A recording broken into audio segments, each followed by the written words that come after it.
Subiri kwanza. Kuna shida gani? Huyu mtoto amezidi. Kesho anatubia tu mandazi mtaani kwetu. Tumemchoka. Na lazima aende polisi. Maana umeshazoea. Wewe maana wewe tabia yako. Subiri basi. Haya. Amekuibia mandazi ya shenga. Mimi namdai 2000, lakini wiki iliyopita ameiba mandazi mengi sana huyu. Shilingi 2000. Mimi namdai 3000. 3000. Natoka 3000 yangu. Haya basi, namlipia. Ndio utoe hivyo. Kingapi?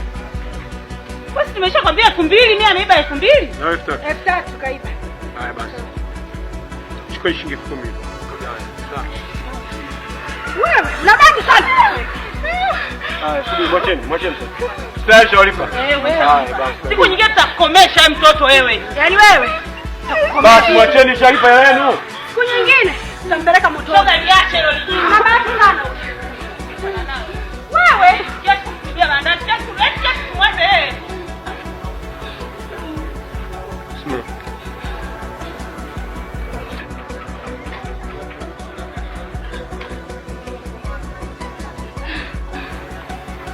Haya ndio maisha uliokuwa